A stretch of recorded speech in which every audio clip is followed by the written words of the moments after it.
자, 7번째 수업을 들어가도록 하겠습니다. 우리 시간이 짧다 보니까 분계요령을 한꺼번에 못 끝냈네요. 자, 우리가 7교시 때는 분계요령 제가 4번째서부터 시작을 하도록 하겠습니다. 칠판에 우리가 1번서부터 3번까지의 관련된 내용을 쭉 정리를 했고요. 자, 그 다음에 이제 분계요령 4번째는 출자하면 이런 얘기에 대해서 들어가겠습니다. 자, 출자라고 하는 것은 우리가 사업을 시작을 할 때 가지고 시작하는 돈을 우리가 이제 출자한다라는 표현을 씁니다. 이때 우리가 출자하면 개인 기업일 때는 우리가 사장돈이라고 얘기를 하고요. 물론 이제 우리가 중급으로 들어가서는 주식회사의 자본편에서는 주식을 발행해서 자본금이 형성되는 것은 그때 가서 배워보도록 하고요.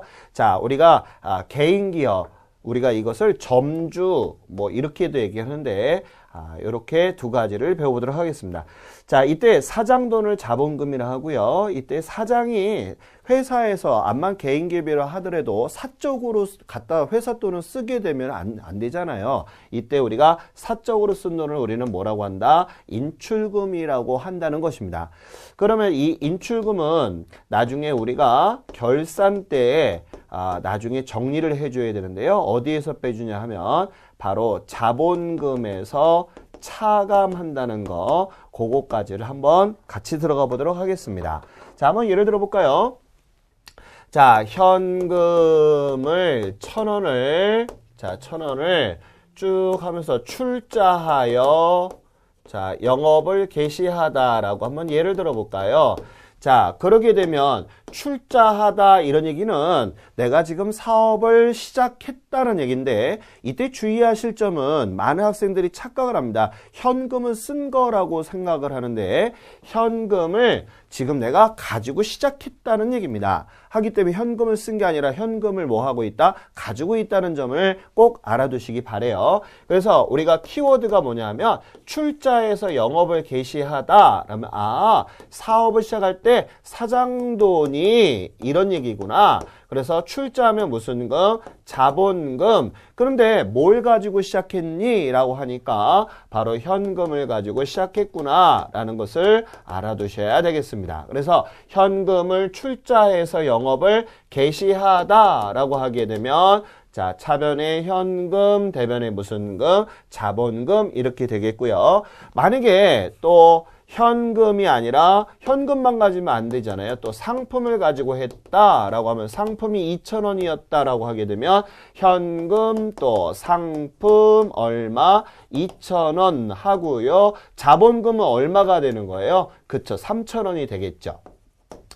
또 우리가 사업을 하다 보면 현금도 있어야 되고 상품도 있어야 되고 또 건물도 있어야 된다 라고 하게 된다면 여기다가 건물이 5,000원짜리다 라고 하게 되면요. 자, 어떻게 돼요? 자, 현금, 상품 또 뭐다? 건물 5,000원 이런 식으로 하게 되면 사장돈은 총 얼마가 되는 거예요? 그렇죠. 8,000원만큼의 자본금이 만들어진다는 거.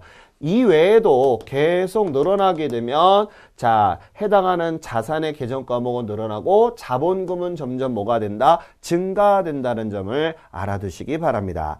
자, 그러면 여기에서 난이도 문제 한번 풀어봐요. 자, 이런 문제는 어떻게 될까요? 자, 예를 들어서 현금 1,000원을 출자하여 영업을 개시했어요. 그런데 중요한 게 내가 사업을 하다 보면 꼭 내 돈 가지고 할 수 있는 게 아니잖아요. 또 빌릴 수도 있잖아요. 그래서 여기에 뭐라고 하냐면 자, 이 중에 차입금. 자, 차입금은 뭐예요? 꾼돈이잖아요. 200원 포함 이렇게 해놓고 를 출자하여 영업을 개시하다 라고 하게 되면 현금 1,000원은 들어온 건 맞아요. 그래서 차변에 현금 1,000원 이렇게 되지만 우리가 사장돈을 뭐라고 하죠? 자본금인데 진짜 내 돈은 여기에서 1,000원이라고 할 수가 없잖아요. 그쵸? 왜? 꾼돈이 지금 200원이 있으니까 꾼돈을 뭐라고 한다? 차입금 이렇게 하고요. 진짜 사장돈은 얼마다? 800원 이렇게 되겠네요. 자, 그럼 머릿속에 담으세요. 붕괴요령 네 번째는 출자하면 무슨 금? 자본금이라는 거 꼭 기억하시기 바라고요. 자, 여기서 아까 제가 점주의 사적 지출비라고 했었잖아요. 예를 들어서 사장님이 개인적으로 사생활을 쓰려고 만약에 점주가 자, 자녀 학비를 지출하기 위해서 500원을 사적으로 지출하다라고 하게 된다면, 자, 일단은 회사에서는 돈이 나갔잖아요. 그러면 대변에 현금 500원 하고요. 차변에다가는 우리가 이거는 공적인 게 아니잖아요. 기업을 위해서 쓴 것이 아니라 사적으로 쓴 돈일 때는 우리가 뭐라고 쓰냐면요. 인출금이라고 쓰는 것입니다. 만약에 법인 기업일 때는 가지급금이라는 개정 과목을 쓰고 있어요. 하지만 개인 기업이니까 무슨 금? 인출금이라고 한다는 것을 꼭 알아두시기 바라고요. 자, 이 돈은 자, 사장이 사적으로 쓴 돈은 다시 회사에다가 반납을 해야 되는 게 당연한 거잖아요. 그런데 결산 때까지 반납을 안 했다면 차변에 있는 이 인출금이라는 친구는 언제 결산 때에 조정을 해 주는데요. 자, 이때까지도 인출금을 반납을 안 했다면 차변에 있는 친구를 없애주려면 대변에 가게 되는 거예요. 그래서 대변에 무슨 금? 인출금 하고요. 차변의 자본금에서 빼주는데요. 자본금이 차변에 온다는 얘기는 자본이 뭐 하는 거다? 감소되는 거잖아요. 그래서 결산 때는요. 자, 우리가 어디에서 뺀다? 자본금에서 빼준다라는 것을 꼭 알아두시기 바라겠습니다. 자, 그래서 붕괴요령 네 번째를 우리가 배웠고요. 그 다음에 다섯 번째. 자, 다섯 번째는요. 뭐뭇과 무엇을 함께 이런 얘기거든요. 한번 예를 들어 보겠습니다. 자, 대여금 자, 1,000원과 그 이자 100원을 자, 이런 얘기예요. 100원을 현금으로 받다 이런 얘기예요. 그러면 자, 뭐뭇과 무엇을 함께 다 받은 거잖아요. 먼저 붕괴요령의 첫 번째, 현금을 뭐 했어요? 받았으니까 우리가 자신 있게 쓸 수 있는 게 뭐가 있죠? 그쵸? 현금을 받으면 차변에 현금 총 얼마 받았다는 얘기예요? 1,000원 받았어요? 200원 받았어요? 1,200원 받았어요? 그렇죠. 1,200원 받은 거죠. 그래서 차변에 1,200원 하고요. 대여금은 뭐예요? 빌려준 돈을 내가 받아온 거잖아요. 그래서 자, 대변에 대여금 1,000원. 그 다음에 이자를 받으면 뭐라고 해요? 그쵸? 이자 수익 200원 요렇게 되는 거. 자, 그런데 요런 문제도 있어요.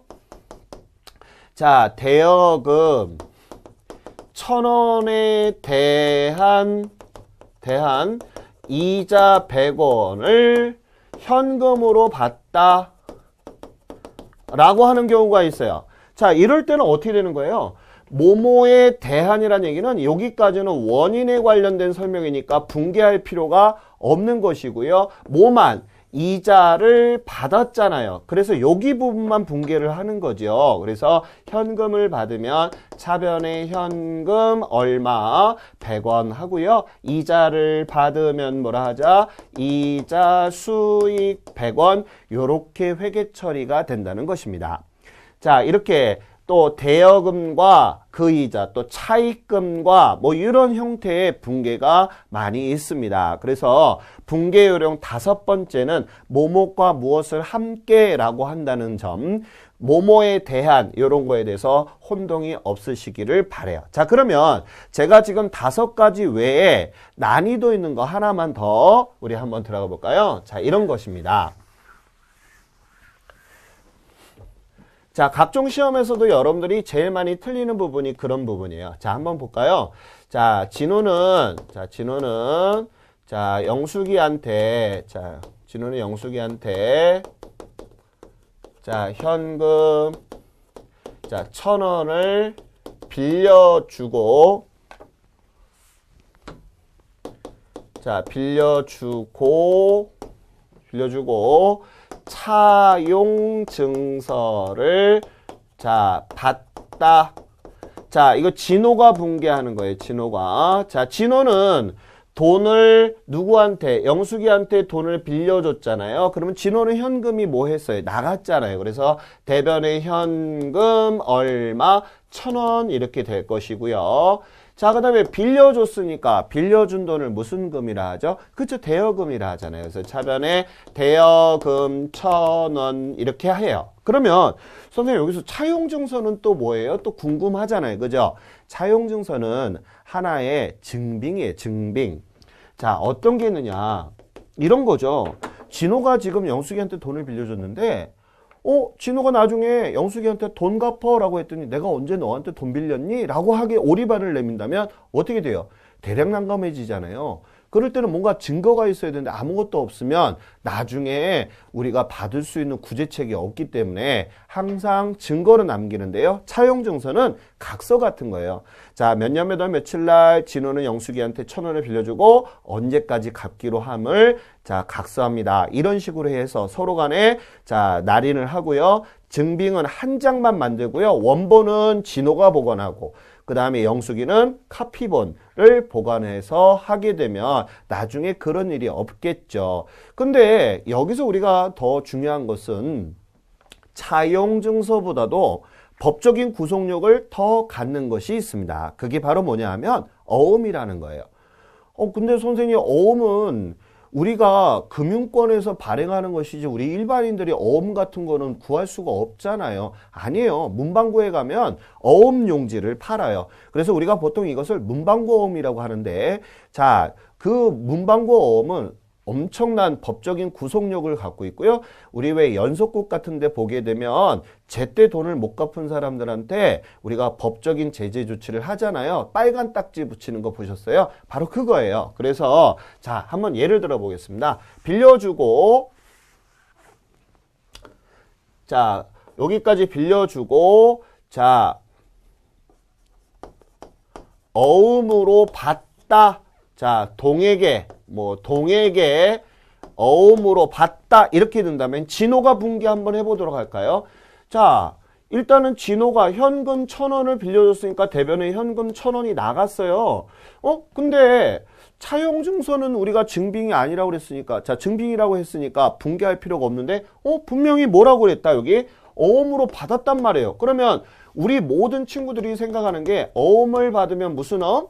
그쵸? 받을 어음을 머릿속에 연상한단 말이에요. 그런데 앞만 비집고 봐도 받을 어음 들어갈 자리가 있다 없다? 없다. 어떤 친구는 어음대여금이라고 쓰기도 하고 또는 받을 어음이라고 쓰는데 중요한 거 있죠. 제가 이 받을 어음이나 또 지급어음이나 이런 친구는 어떤 거래에서만 쓰라고 했어요? 그쵸? 상품 거래에서만 쓰라고 했기 때문에 이 거래는 금전을 빌려주고 받는 금전 수지 대차 계약이에요. 그렇기 때문에 상품 거래라고 할 수가 없잖아요. 하기 때문에 받을 어음이라는 개정 과목을 쓸 수 있어요? 없어요? 없어요. 그러면 이건 뭐예요? 증빙이에요. 증빙. 아까와 같이 차용증서 같은 그런 형태의 증빙이기 때문에 붕괴할 필요가 있다 없다? 없다라는 점을 꼭 기억하시고요. 여기다 뭐라고 써줘야 되겠어요? 그쵸, 대여금이라고 써주시면 되겠습니다. 자, 이렇게 우리가 붕괴할 때 요령 제가 5가지를 설명을 쭉 했어요. 그러면 우리가 이제 가장 중요한 것이 각종 시험에서나 그런 내용에서 가장 많이 물어보는 것들이 있습니다. 어떤 것이 있는지 제가 이제 문제를 한번 풀어보면서 같이 한번 보도록 하겠습니다. 자, 첫 번째 우리가 가장 중요한 게 결합관계에 대한 것을 물어보고요. 두 번째는 자, 거래의 종류에 대해서 많이 나옵니다. 자, 먼저 결합관계가 무엇인지 또 거래의 종류가 무엇인지 한번 들어가 볼까요? 자, 거래의 종류에는 우리가 크게 3가지가 있습니다. 첫 번째는요, 교환거래가 있고요. 두 번째는 손익거래. 그 다음에 세 번째는요, 혼합거래라고 하는 것이 있어요. 그래서 각종 우리 그 회계 관련된 시험에서도 많이 출제되는 문제 중에 하나거든요. 자, 우리 먼저 교환거래라고 하는 것은 자, 재무상태표에 나오는 식구, 즉 뭐뭐 있어요? 자산, 부채, 자본만 있는 거래를 우리는 무슨 거래라고 한다? 교환거래라고 하는 거죠. 그 다음에 손익거래라고 하는 것은 손익계산서에 나오는 식구들이에요. 뭐가 있냐면요. 비용, 그 다음에 수익, 이런 친구들만 이루어진 거래를 우리는 손익거래라 하고요. 그 다음에 혼합거래라고 하는 것은 어떤 것이 있냐면요. 제일 중요해요. 자, 동시에, 즉, 여기 한 변에서, 자, 여기에서 이 한 변이라고 하는 것은 차변이면 차변, 대변이면 대변, 한 변에서 자, 자산무채 자본과 수익과 비용이 동시에 발생하는 거래를 우리는 혼합거래라고 얘기하는 것입니다. 자, 그러면 우리가 결합관계는 무엇이냐 하면요. 차변과 대변의 붕괴가 어떻게 만났니? 이것을 우리가 결합관계예요. 그래서 자산의 증가와 자산의 감소가 만났어. 이것을 우리가 결합관계라고 합니다. 자, 그 두 가지 지금서부터 제가 예를 한번 들어보도록 하겠습니다. 자, 우리가 같이 한번 천천히 한번 해볼까요? 자.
자, 제가 지금 칠판에다가 총 6가지의 붕괴를 나타냈습니다.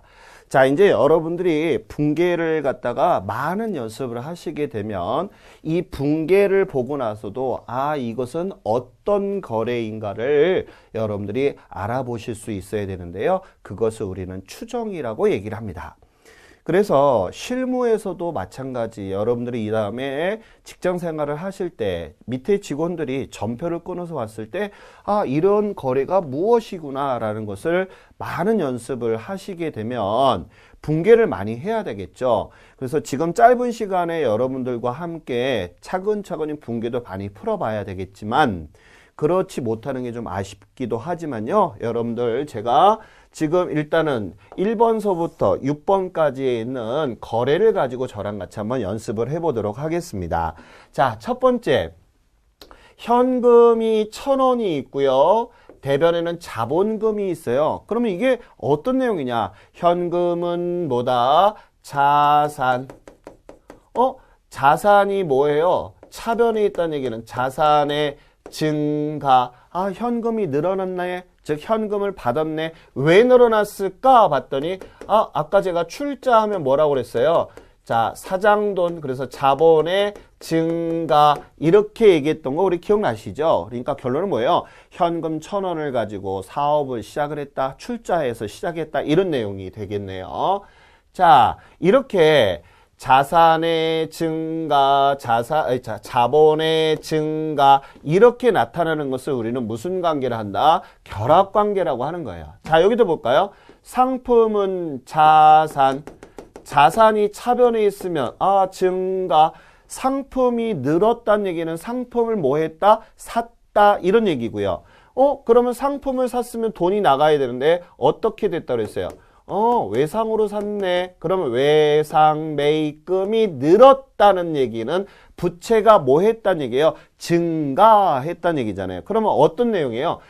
상품을 외상으로 샀구나. 이런 내용이 되겠네요. 자, 자산의 증가와 부채의 증가 이렇게 나타나는 거 무슨 관계? 결합관계. 또 한번 해볼까요? 자, 수도 광열비는 비용이 생기는 것을 우리는 비용의 발생이라고 하고요. 현금은 자산인데 자산이 대변에 있으니까 뭐예요? 감소 이렇게 들어가는 거잖아요. 현금이 줄었구나. 그러면 결론은 뭐다? 현금이 나갔는데 왜 나갔어요? 수도광열비 내느라고 이런 얘기죠. 자, 여기도 마찬가지. 여비, 교통비는 비용. 자, 비용의 발생. 그 다음에 미지급금은 부채잖아요. 그죠? 부채에 뭐 해야 하는 거예요? 증가. 자, 이렇게 우리 나타내는 것을 뭐라고 한다? 결합관계. 자, 여기도 볼까요? 자, 외상 매출금은 자산의 증가. 그 다음에, 상품은 자산인데요. 자산의 감소. 자, 그 다음에 상품 매출이익은 수익인데 수익이 생겼죠? 발생. 이게 무슨 뜻이죠? 상품이 나갔어요. 그런데 외상으로 팔았다는 얘기니 상품을 외상으로 팔았는데요. 이때 가장 중요한 게 뭐가 있냐? 자, 600원만큼을 우리는 원가라고 얘기를 하고요. 이 1000원을 우리는 매가라고 얘기를 해요. 그래서 자, 600원짜리를 1000원에 팔고 400원만큼 비싸게 팔았다 이런 내용입니다. 자, 그 다음에 여기도 볼까요? 자, 차입금은 뭐죠? 부채인데 부채가 차변에 오니까 감소 이렇게 되겠네요. 그쵸? 그 다음에 이자 비용은 뭐예요? 비용이 뭐하고 발생됐고요. 그 다음에 현금은 자산이잖아요. 자산이 대변에 있다는 얘기는 감소. 자, 이렇게 나타나는 것을 우리는 뭐라고 하느냐면요. 바로 결합관계라고 얘기를 합니다. 자, 이래서 항상 우리가 거래의 8요소에 대해서 자산의 증가, 자산의 감소, 부채의 감소, 부채의 증가, 자본의 감소, 자본의 증가, 비용의 발생, 수익의 발생에 대한 것이 차변 요소와 대변 요소에 정확하게 들어가 있느냐 이것을 물어보는 문제가 많이 출제되기도 하기 때문에 꼭 알아두셔야 되겠고요. 그 다음에 두 번째는 아까 제가 거래의 종류에 대해서 얘기를 했었잖아요. 자, 우리 거래의 요소, 자, 거래의 종류에도 잠깐만 보자고요. 아까 제가 거래의 종류에는 교환거래가 있고 그 다음에 손익, 그 다음에 혼합거래가 있다고 그랬잖아요. 자, 머릿속에 다시 되짚어 볼게요. 교환거래는 자산부채 자본만 있는 거래. 그 다음에 손익거래는 비용하고 수익만 있는 거래고요. 혼합거래는 한 변에서 동시에 발생을 해야 돼요. 동시에. 자, 동시에 발생하는 건데요. 한번 우리 같이 한번 볼까요? 자산, 자본, 자산부채 자본만 있는 것은 제가 교환거래라고 그랬잖아요. 그죠? 그 다음에 여기도 볼까요? 자산, 그 다음에 여기는 부채. 이것도 마찬가지 교환거래잖아요. 자, 이렇게 자산부채 자본만 있는 거래는 우리가 무슨 거래를 한다? 교환거래예요. 하지만 시험에서는 잘 안 나와요. 쉬우니까. 자, 그러면 여러분들이 가장 많이 틀리는 게 어떤 거냐면 바로 손익거래하고 혼합거래를 가장 많이 틀립니다. 자, 그럼 먼저 제가 손익거래라고 하는 것은 한 변에 수익이나 비용이라도 있으면 무조건 손익거래예요. 그런데 지금 3번하고 4번을 보니까 비용, 자산 전부 다 3번하고 보게 되면 이런 친구들을 전부 다 여러분들은 혼합거래라고 착각을 하십니다. 제가 먼저 5번하고 6번을 먼저 설명을 해 드리도록 하겠습니다. 자, 여기 한번 볼까요? 자, 혼합이란 얘기는 차변이면 차변, 대변이면 대변, 한 변에서, 즉 대변에서, 지금 대변이죠? 대변에서 뭐하고 뭐가? 자산이라는 친구와 뭐가? 수익이라는 친구가 동시에 이렇게 발생되는 거래를 이것을 우리는 혼합거래라고 하는 거예요. 자, 그 다음에 여기도 볼까요? 자, 한 차변에서요. 부채와 비용이 동시에 이렇게 발생되는 이 거래가 바로 혼합거래라는 얘기고요. 비용이나 수익이나 만약에 생기는 이런 거래를 우리는 뭐라고 한다? 손익거래라고 한다는 점을 꼭 기억하시기 바라겠습니다. 그래서 우리 그 시험 때 우리 첫 중간고사 시험 때 매번 단골 문제로 나오는 문제가 바로 이 문제입니다. 그래서 우리가 시험에 관련 대비해서 잠깐 우리가 결합관계하고 거래의 종류에 대해서 잠깐 설명을 했습니다. 자, 그러면 이제 우리가 가장 중요한 이제 붕괴를 갖다가 설명을 했었는데요. 보통 우리가 이 붕괴, 거래가 생기면 제가 뭐하고 붕괴하고 그 다음에 붕괴한 것을 갖다가 어디에다가 적느냐 하면 붕괴장에다가 적는단 말이에요. 그래서 처음에 초창기 때 격리 사무를 보시는 분은 되게 힘들었어요. 왜냐하면 모든 거래를 붕괴장을 혼자서 다 수기로 적어야 되다 보니까 너무 힘들었단 말이에요. 그런데 요즘에는 얼마나 간편해요. 자, 전표라는 양식지에 우리가 현금이 들어오면 입금 전표, 현금이 나가면 출금 전표, 현금의 거래가 없으면 대체 전표를 가지고서 전표를 발생을 시킵니다.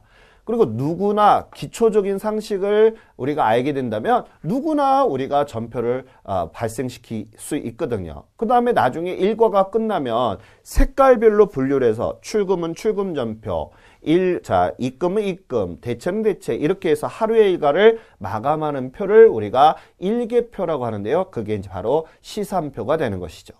자, 그런데 문제가 생겼습니다. 어떤 문제냐고요? 자, 한번 예를 들어 보자고요. 자, 제가 지금 여기 날짜가 있는 거 한번 볼게요.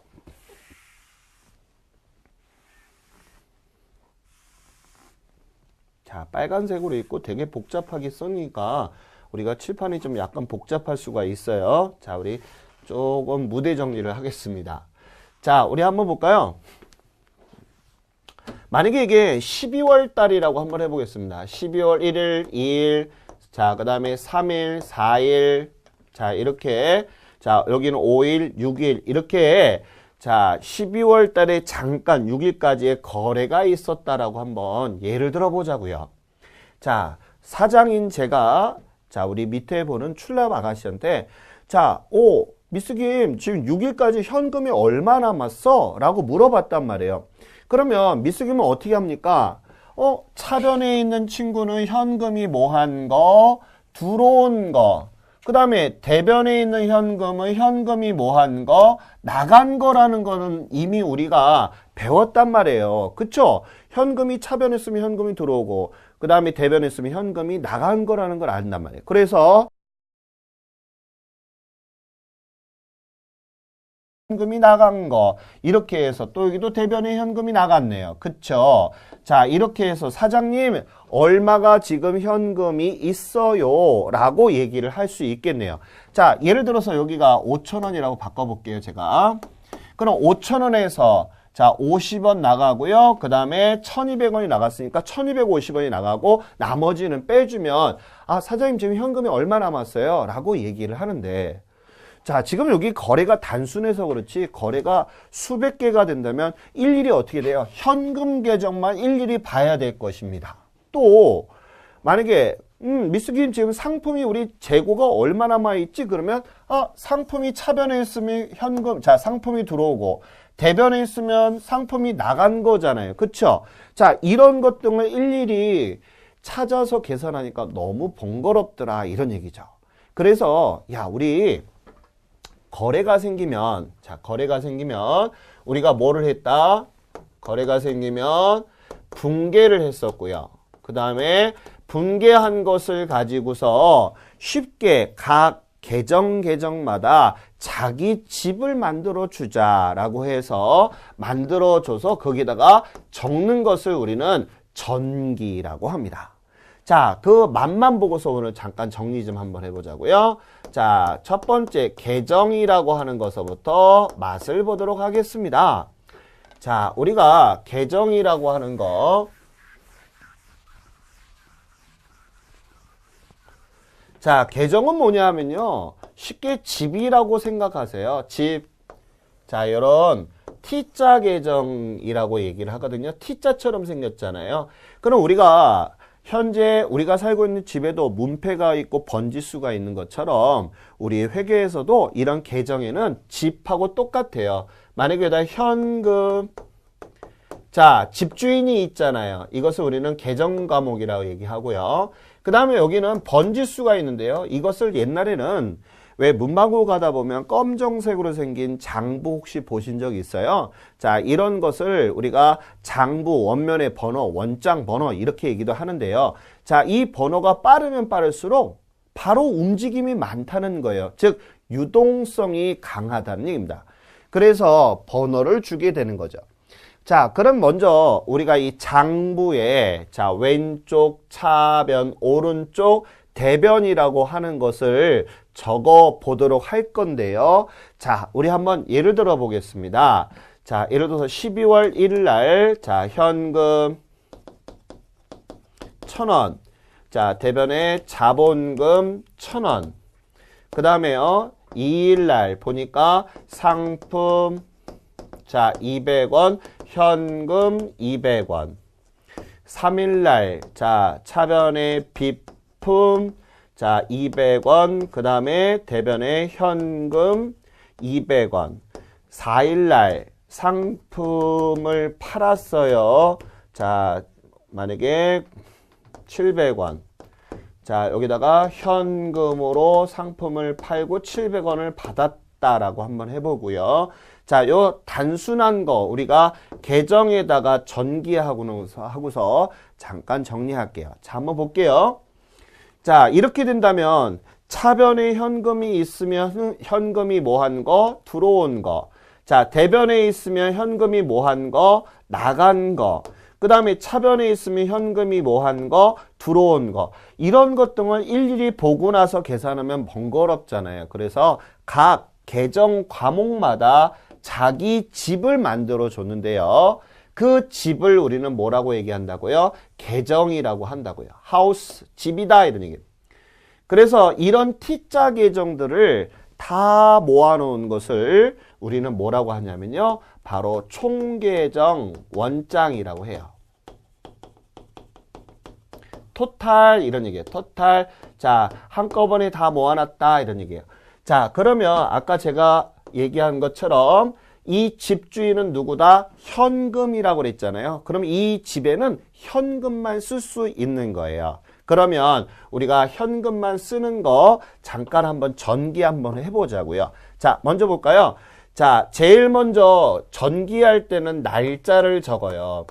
차변에 현금이 있으면 차변에다가 적고요. 자, 이렇게 적어요. 그런데 자기 집에다가 자기 이름을 적는 것이 아니라 자, 상대편 계정 과목 자본금이라고 하는 친구를 적습니다. 자, 그 이유가 있는데요. 잠깐 볼까요? 자, 예를 들어서 1번인 경우와 2번 자기 집에다가 자기 이름을 이렇게 적은 경우에 어떤 것이 올바른 것인가를 잠깐만 설명하겠습니다. 만약에 이 회사가 불이 났어요. 그래서 요만큼 장부가 남은 상태에서 12월 1일 날짜에 어떤 거래인가를 알아보는 것을 우리는 추정하고요. 그것을 붕괴로 나타나는 것을 우리는 추정붕괴라고 합니다. 너무너무 중요한 거고요. 아주 시험에서도 나오는 문제 중에 하나니까 꼭 알아두시는데요. 자, 이 추정붕괴는 요령이 있어요. 간단해요. 우리 회계는 간단하잖아요. 차변 아니면 무슨 변밖에 없어요? 대변밖에 없잖아요. 그래서 차변에서 보내면 대변에서 받는다. 또 대변에서 보내면 차변에서 받는다. 자, 이 딱 두 가지밖에 없어요. 그러면 우리 한번 1번인 경우와 2번인 경우를 제가 한번 보도록 하겠습니다. 자, 한번 볼까요? 자기 집에다가 친구를 적었을 때, 자기 집에다가 자기 이름을 적었을 때, 자, 어떤 것이 맞는가 한번 보자고요. 자, 얘 지금 무슨 변에 있어요? 차변에 있죠? 차변에서, 자, 차변에서 보내면 대변에서 받는다. 자본금 1,000원. 친구는 누구다? 현금 1,000원. 자, 이렇게 되겠죠. 근데 자기 집에다 자기 이름을 적었을 때 어떻게 되는가 봐요. 차변에서 보내면 대변에서 받는다. 대변에 현금 1,000원. 친구는 누구다? 현금 1,000원. 이렇게 된다는 얘기는 이게 뭐야? 현금이 생겼다가 현금이 줄어들었으니까 증감 변화가 있어요? 없어요? 없기 때문에 이것은 거래라 할 수가 있다? 없다? 없다. 아, 그래서 우리가 중요한 것을 알게 되는데요. 야, 앞으로 전기할 때는 자기 집에다가는 자기 이름을 적는 것이 아니라 친구 이름을 적는다는 점을 꼭 알아두시기 바라겠습니다. 자, 그럼 마저 우리 전기 끝내고요. 우리 한번 정리할게요. 자, 한번 볼까요? 12월 2일 날은 현금이 대변에 있잖아요. 그럼 대변에 적어주는 거예요.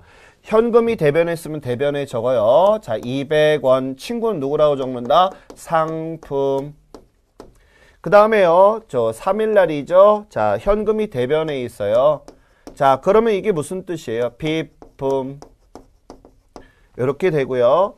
자, 4일 날짜에는 현금이 자, 차변에 나와 있잖아요. 자, 4일 날. 자, 친구는 누구라고 적는다? 상품. 이렇게 된다는 것이죠. 자, 그러면 여러분들이 꼭 알아두실 것이 뭐가 있냐?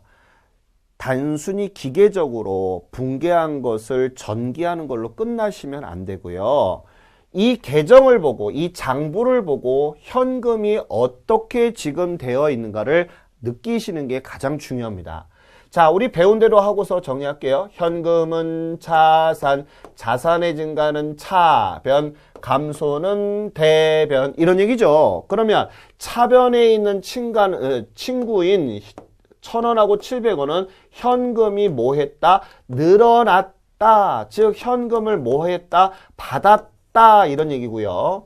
대변에 있는 이 친구들은 현금이 줄었으니까 현금이 뭐 하다? 썼다. 이런 얘기네요. 그럼 결론은 1,700원에서 400원 썼으니까 얼마가 지금 회사에 현금이 남아있다? 그렇죠. 빼주면 금액이 나와있죠. 그래서 사장님이 그럽니다. 미스 김, 지금 현금이 시제에 얼마나 남아있지? 라고 했을 때 분기장을 일일이 보는 것보다 현금 장부를 딱 꺼내서 네, 사장님, 지금 현금이 1,700원이 들어와서 400원이 나가고요. 1,300원이 남았습니다. 라고 얘기할 수 있게 우리가 붕괴한 것을 어떻게 한다? 전기하는 것까지를 배웠습니다. 우리 다음 시간에는요, 우리가 이런 전기한 것을 하나의 표로 작성하는 시산표를 한번 배워보고요, 결산하는 부분까지도 한번 다뤄보도록 하겠습니다. 자, 수고하셨습니다.